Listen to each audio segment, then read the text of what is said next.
Petri Wine brings you Basil Rathbone and Nigel Bruce in the new adventures of Sherlock Holmes.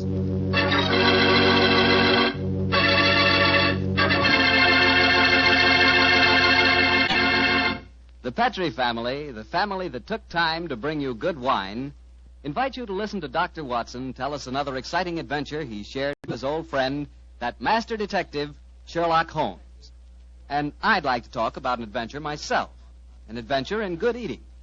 It begins with a good wine, Petri California Sauterne. You just serve that Petri Sauterne the next time you have fried chicken. You like fried chicken?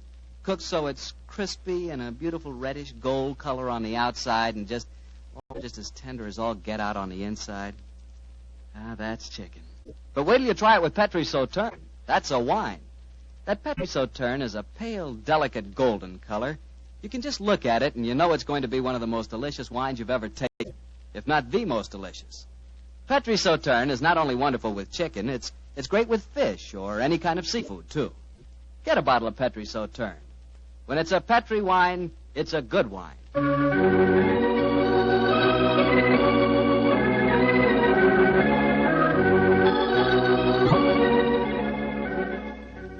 And now I'm sure Dr. Watson's expecting us, so let's go in and join him. Come in. Ah, there you are, Mr. Bartell. Good evening, Doctor. Good evening. Draw up your chair by the fire. That's it. The tobacco's in the jar beside you over there. Thanks. Well, Doctor, all ready for tonight's new Sherlock Holmes adventure? Yes, Mr. Bartell. Though on this occasion I'm going to tell the story a little differently. You see, I didn't take part in it myself, so I shall act as a narrator and recount the adventure as it was told me some years after it actually took place. Told you by Sherlock Holmes, I suppose. Yes. At the time the story happened, the whole world, including myself, believed that my old friend had been dead for 3 years. What did he do with himself during those 3 years, Doctor? Wandered about the world, Persia, Egypt, the south of France, and 2 years of his time was spent in Tibet, where he disguised himself as a Norwegian explorer by the name of Sergerson, his object being to visit the forbidden city of Lhasa. The story began as Holmes stood on the outskirts of a tiny encampment, high in the Tibetan snows, disguised as the Norwegian Sergerson. Surrounding him was an excited group of native guides, their fur-capped faces and shaggy sheepskin coats making them appear like strange, wild animals as they were gesticulating wildly. The freezing wind whirled great clouds of snow away from the mountaintop that loomed above them. And Holmes told me that he felt a premonition of impending disaster.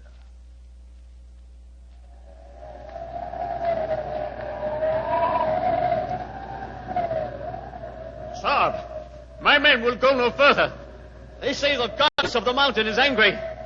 If we climb further, she will swallow us up. She will bury us. But we cannot go back now. We have come so far, 1,000 feet, 800 feet higher. We shall reach the pass. We shall be safe. I will not go. We can stay back there in the tents until the goddess of the mountain tells us we may go further. He is right. We can't go. We don't want to go anymore. It's too... Fools! If you stay here in the wilderness, in the village, and the avalanche comes, you will all be buried. You will be swept away. The only road lies upward. We will not go. Back to the tent. The wind is rising. Then I shall go on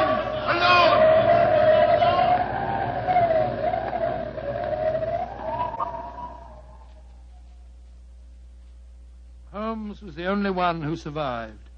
He struggled up the pass that led to safety, the icy gale whipping round him in a frenzy. A few moments after he reached the top, the avalanche occurred. The tents, the guides, and all their equipment were buried beneath hundreds of feet of hurtling, thundering snow. The way behind him was closed. He could only forge ahead. Alone, unaided, he descended the path that led to the plateau beyond. But the goddess of the mountain was still angry. Through the knifing wind and snow he battled on, without food and without, as he told me later, much hope. Even Holmes was helpless in that battle of man against the elements. What happened in that 36 hours he never really knew, except that the wind howled and the driving snow slashed at him without mercy. Finally, his mind began to wander, and he became delirious.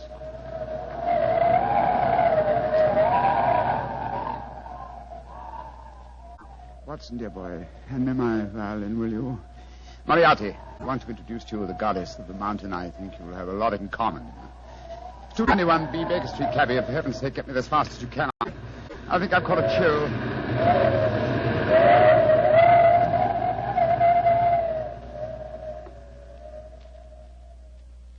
Though his mind was wandering, his great strength combined with instinctive urge for self-preservation must have kept him on his feet. But finally he returned to normal consciousness to find himself jogging along a rough road in a primitive cart drawn by 2 oxen. The sun shining on him, and a white girl feeding him warm broth from a cup. For a moment the girl looked at him with a comforting smile, and then she spoke. No wonder you look puzzled, poor man. You can't make up your mind whether you're in this world or the next. Who are you? And how did I get here, please? My name is Eileen Farley. I'm a medical missionary. I found you wandering out of your mind 2 days ago, and I've taken you under my wing. We're going to the monastery of Panchapushpa. I'm most grateful to you, Miss Farley. You have saved my life. Permit me to introduce myself. My name is Sigerson, Olaf Sigerson. I'm a Norwegian explorer. Oh, no. No, your name is Sherlock Holmes, and you're a famous English detective. Please, I don't understand you. Mr. Holmes, you've been delirious for the last 2 days.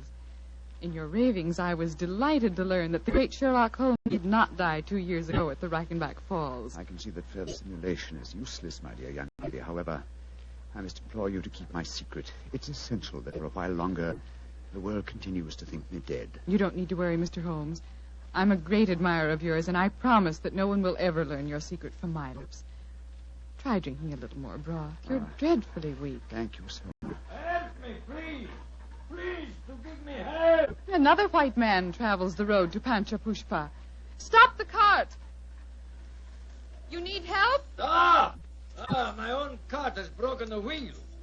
You're going perhaps to the monastery of Panchapushpa? We are. Good. Fyodor Dmitrievich Borodin, Imperial Russian envoy, will travel with you. Please to make room. Спасибо. Well, really? Remember my secret. The cart may proceed. Понимаешь? Your name, please, young lady. Eileen Farley. I'm an American medical missionary. I do not approve of missionaries, but you are very beautiful. So Borodin will forgive you. Who's this mujik lying on the floor? He looks half dead. I am half dead, Господин Borodin. My name is Sigerson. I am Norwegian. What is a Norwegian doing in Tibet? I have been exploring the mountains. And what, may I ask, is a Russian doing in Tibet, Господин Borodin? What is a Russian doing? You shall see, my friend. To Holy Mother Russia shall belong Tibet. But now let us be gay. We have some hours ahead of us. You like vodka, Miss Farley?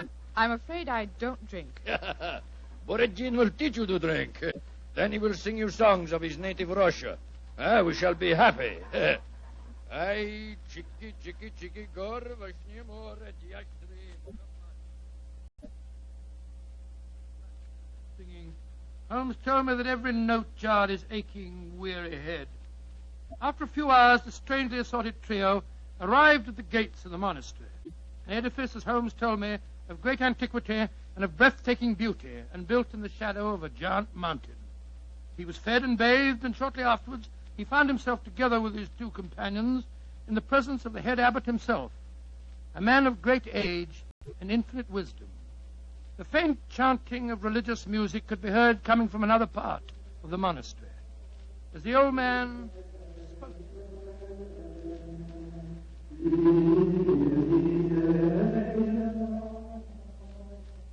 My dear Miss Farley, my dear gentlemen, I have welcomed you to the monastery, and yet each one of you has come to me separately and asked that he be given permission to go to the sacred city of Lhasa. I cannot give that permission, my children. Borodin has traveled a long way. Russia will be most unhappy if he does not get the permission. I am an explorer, Reverend Sir. Will not that fact entitle me to some consideration? I, too, have traveled a great way, sir. My children, I realize your claims, but the permission is not in my power to grant. Tibet is ruled by our Chinese overlords. In any case, I will ask you to turn your heads. gentleman approaching us has preceded you in residence here. He also wishes to tread the road to Lhasa. You have new visitors, I see. Yes, my son. Permit me to introduce you. Sir Harvey Forrester, and this is Miss Eileen Farley. How do you do? How do you do, Sir Harvey? Gospodin Borodin from Russia. How do you do? One cannot travel the world without meeting an Englishman. God, we push it, what's it? And Mr. Olaf Sigerson from Norway. God dag, Sir Harvey. How do you do? Please be seated. My children, the Chinese ruler in this province has heard of your presence here. He has announced his intention of visiting you. Before he arrives, I should like to ask you each a question. 4 of you, all from different countries, have traveled here to the mountains of Tibet. At this monastery, I can offer you refreshment, the opportunity of acquiring wisdom and peace. What more do you seek in Lhasa? I shall ask you each that question in turn. You, Miss Farley, what do you seek? I seek the opportunity to bring both God and health to your Tibetan people. And you, Mr. Sigerson? I seek to chart the true course of your mountains, and so to bring knowledge to the world. And you, Gospodin Borodin? I seek to bring about complete understanding between the great peoples of Tibet and Russia. If I succeed, the Tsar and his family may consider turning to Buddhism. Indeed. And you, Sir Harvey, as representative of the British government, what do you seek? I shall not join in this contest of wishful thinking. I merely remind you, sir, that your government has signed a treaty with mine. And was not that treaty forced upon us by our Chinese overlords? No, my children. You have advanced brave reasons, but I cannot help remembering that the streams of Tibet bear gold nuggets the size of hazelnuts. You foreigners, in your pitiful ignorance, esteem gold. That signals the arrival of Watson, the Chinese emissary. Your problems will soon be settled, my children. I will acquaint him with your request. Why are you smiling, Mr. Holmes? At the name of the Chinese overlord, Watson. Must avoid falling into old habits and saying, elementary, my dear Watson. Shh. He's going to speak. Silence! Silence! The abbot has told me your wishes. I will hold conference. American lady and Norwegian will not be allowed. Only Great Britain and Russia have treaties with my country. I insist that I have prior right over the Russian representative. Short wash me. I represent the Tsar, and Russia is your neighbor. I demand my diplomatic privilege. Follow me. I will decide these things, not you. I shall inform the British consul in Peking if proceedings... This is an given insult this to the man. Tsar. Holy Mother Russia will never... Well, Mr. Holmes, it looks as if you and I, at any rate, don't get to Lhasa. No, You look worried. Does the journey to Lhasa mean so much to you? it isn't that. I'm worried about the potential danger that hangs over this monastery. Violent forces are at work. What do you mean, Mr. Holmes? As you know, Miss Farley, I have some specialized acquaintance with these matters, and I tell you that I have rarely seen more clearly exemplified that emotional tension which leads to one thing, murder. That is what I'm afraid of, young lady. Murder. That was what Holmes was afraid of. Late that day, as the sun was setting over the mountaintop, the old abbot walked slowly in the monastery gardens as he talked to the man who he thought to be Sigerson. Mr. Sigerson, what can I do to help you? Our conversation has pleased me. You are a man of rare perception and knowledge. I grant you one worthy to enter Lhasa, but I can offer no hope. Mr. Wa has already rejected the applications of both the Englishman and the Russian. He did that? He did, my son. He told me they were both very angry and threatened him. If anything were to happen to the Chinese emissary, would you have the right to grant permission for the journey to Lhasa? Yes, until the new envoy arrived from Peking. But what are you suggesting, my son? This monastery is a haven of peace, a backwater far from the troubled stream of life. No violence has ever occurred here. I hope it never will. Yet, the Chinese envoy was threatened, you say, Reverend Sir? Yes, my son. He has left the monastery, of course. No, those who come here, even for a short visit, must break bread with us and sleep at least one night.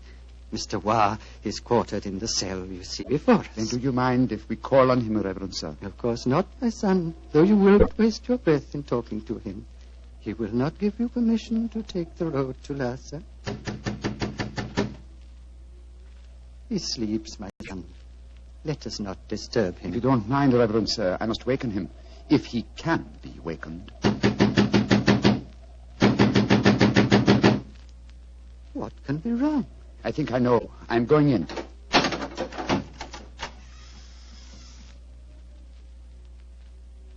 There is your answer, Reverend Sir. He is dead. Yes, sir. Strangled with his own cue. The poor, misguided man has taken his own life, my son. No, sir. Look at those marks on his shoulder.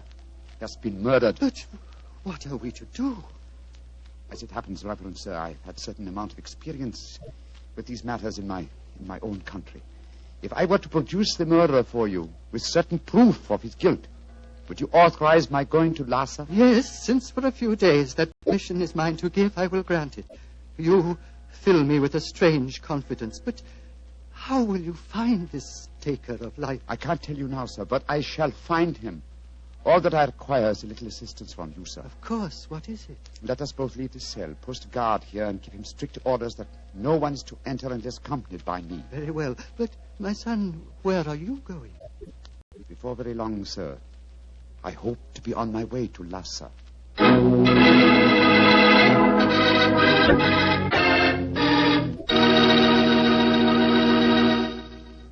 Dr. Watson will tell us the rest of his story immediately, so I'll just take a second to remind you that hamburgers, hamburgers, are practically an all-American food.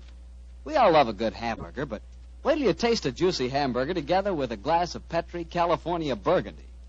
Boy, that Petri Burgundy is a hearty red wine that's just the best friend a hamburger or steak or any kind of meat dish ever had. So remember, if you want a red wine for dinner, you want Petri Burgundy. If you prefer a white wine, you want Petri Sauterne. And if you can't make up your mind which you want, it's simple. Don't buy one, buy two. But always buy Petri. Petri. Petri. Well, Dr. Watson, it seems to me that Sherlock Holmes was in a tough spot. There he was, thousands of miles from England. A murderer was running loose. Holmes was in disguise. And he hadn't got you to help him on the case. Oh, thank you, Mr. Bartell. I must say I think that I always was useful to my old friend. But I wasn't there. So this time he enlisted the services of Eileen Farley, the American girl. Immediately after he'd left the cell of the murdered man, he'd gone to Miss Farley and told her of the tragedy. As they returned to the scene of the crime, he found that his instructions had been carried out and that a guard was barring the entrance to the dead man's cell. There's a guard in front of the cell. My instructions. The abbot gave you your orders. Yes, you may go in. Please close the door behind us. I'm sure your nerves are up to this, Miss Farley. It's not a pretty sight. I've seen sudden death before, Mr. Holmes. In any case, I would dare appear frightened. I'm so flattered that you asked me to help you. You were the only one who knew my true identity. That's why I suggested you take my old friend's place. I needed, what shall I say? I needed a sounding board for my deductions. Wait a minute, here. I'll light a match. There we are. Now, here's a candle. Oh! I warned you it wasn't a pretty sight. Hold the candle, will you please, Miss Farley? Thank you. This isn't hard to reconstruct. Killer stood behind his victim, held him by the left shoulder. So, wound his cue around his neck and pulled back. Yes. The marks are self-evident. Hello? What's this on the floor at his feet? A cigarette. Dropped as it was burning, I should think. And now it's nothing but ash. Exactly, ash. Now, which of the visitors at the monastery smoke cigarettes? Yourself? The Russian and Sir Harvey, the Englishman. I think we may justifiably omit myself from the list of suspects. So that narrows us down to two. Look, Miss Farley. What is it? There are clear traces here to the naked eye, not only of tobacco ash and paper, but of cardboard. But what does that signify, Mr. Holmes? The case is nearly solved. Come on, young lady. We must pay a visit to Borodin's cell at once.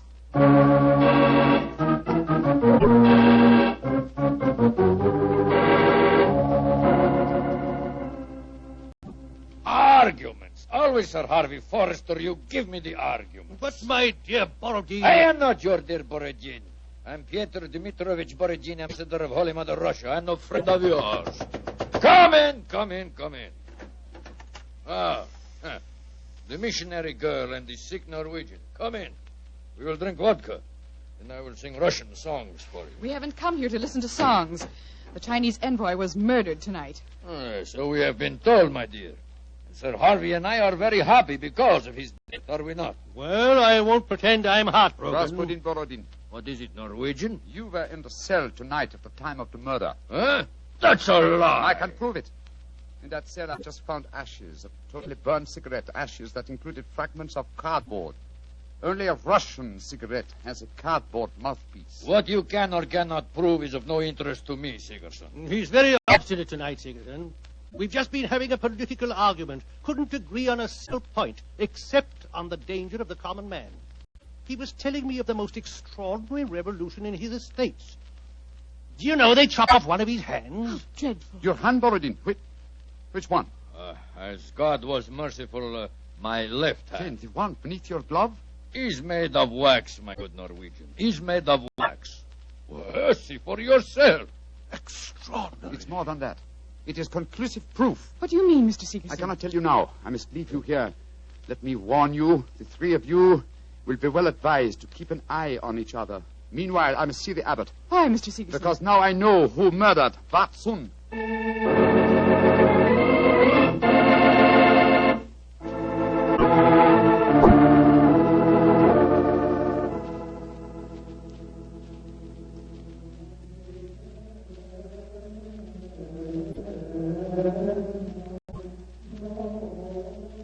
The pink fingers of dawn are stealing across the mountaintop, my son. Soon you will be on your way to Lhasa. Yes, Reverend Sir. You have kept your promise. You kept yours, Mr. Seegerson. The Chinese soldiers have arrived, and the taker of life has been given into their custody. Before you leave, my son, I want you to do something for me. Anything, Reverend Sir. What is it? The hooded figure in the corner is that of the monastery scribe. He keeps our annals. I want you to explain for our records how you knew which one of the three was the taker of life. It was not difficult, sir. The killer had gripped Vatsun's shoulder with the left hand, while the right was used to strangle him. Therefore, the Russian Borodin could not be the killer, since his left hand was artificial. Quite so. It was, as you told me, made of wax. Then... But the clue of the cigarette pointed directly to the Russian. Therefore, it had obviously been planted there deliberately to incriminate him. Now, there is no trained police force in Tibet. We need no police. There is no crime here, my son. But continue. Why should the cigarette be planted to incriminate the Russian? Unless there was someone capable of making the deduction from a handful of cigarette ash. Therefore, the murderer was the one person who knew my true identity. Miss Eileen Farley, supposed missionary. No missionary. As it transpired when she confessed, and no American. No. A Secret Service agent of German origin, seeking to reach Lhasa before the Russians, and infuriated by Vatsun's denial of passage. Any Secret Service is better off without such employee. She will pay for her mortal sins. May she redeem herself in her next place on the wheel. My son. Yes, Reverend Sir. You are about to leave me, and I shall never see you again. Though evil and death came to Panchapushpa and to my monastery in the caravan that brought you here, I shall miss you, my son. I shall miss you greatly. And I you, Reverend Sir. Would you consider staying here? I can only offer you peace, a shelter from the outside world, and quiet companionship. Three great gifts. But I cannot take them. My work is not done. I must go on. Of course, my son. It was an old man's dream. One last question. What is it, sir? You spoke of your true identity just now. Who are you, my son? Reverend Sir, I cannot tell even you the answer to that question. One day, perhaps, but not now. Let us just say that I have wandered through a world of trouble, just as you have remained tranquil in a world of peace. I hope, sir, that we shall meet again. I hope so, too. Goodbye, my son. Goodbye, Reverend Sir. Goodbye.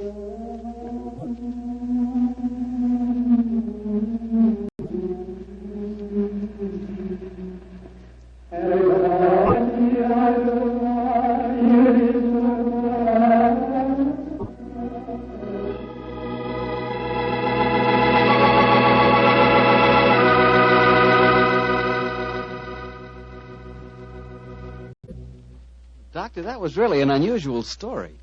You told it so well, I felt you were actually a part of it. No, my boy, as I said, the story was told me by Holmes. I've never been to Tibet. Been to India, of course. I never really wanted to go to Tibet. Horrible mountains, terrible weather, lots of bandits on the roads. Sort of a dangerous place.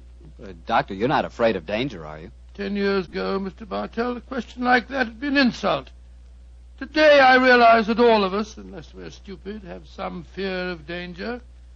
I would say that I'm definitely not a coward, nor am I a thrill seeker, but I've done with searching for something new. Me too, Doctor. I'm through searching for something new also. Now that I've found Petri wine, I'm going to stick to it. Mr. Bartell, no matter what we talk about, when you say it, it always sounds like Petri wine. Well, why not? I can't think of a more delicious wine. And no wonder. The Petri family has been making the fine Petri wine for generations. Ever since the 1800s, they've handed on down from father to son, the fine art of turning luscious, sun-ripened grapes into fragrant, delicious wine.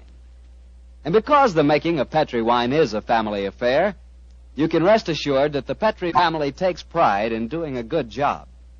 They won't put that name Petri on any wine that isn't up to the high Petri standards. Yes, if it's Petri wine, you know it's good wine. Because Petri took time to bring you good wine. Well, Dr. Watson, what new Sherlock Holmes adventure do you plan to tell us next week? Well, now, next week, Mr. Bartell, I'm going to tell you a story that started off in a very light-hearted way and ended on the same note. And yet it involved Sherlock Holmes and myself in serious danger and caused us intense humiliation. I call it The Adventure of the Pigeon Feathers. Sounds swell, Doctor. Oh, thank you very much. And before you go, I want to remind the families of our returned veterans that their sons are more than heroes. They not only fought bravely, but in the armed forces they acquired new skills, learned or bettered themselves in some trade or furthered their education. Our men have returned with a new maturity and a new wisdom. They'll be more valuable to past or to future employers and more valuable to their country. The greatest assets America has at this moment are her veterans. Remember that. Good night.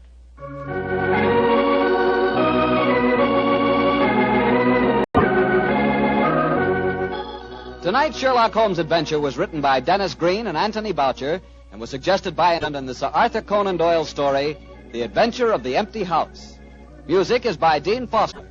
Mr. Rathbone appears through the courtesy of Metro-Goldwyn-Mayer, and Mr. Bruce through the courtesy of Universal Pictures, who are now starring in the Sherlock Holmes series.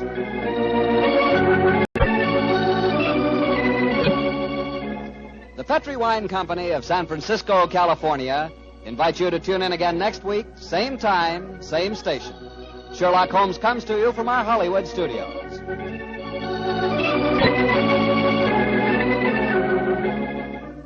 This is Harry Bartell saying goodnight for the Petri family. For a solid hour of exciting mystery dramas, listen every Monday night on most of these same stations at 8 o'clock to Michael Shayne, followed immediately by Sherlock Holmes. This is the Mutual Broadcasting System.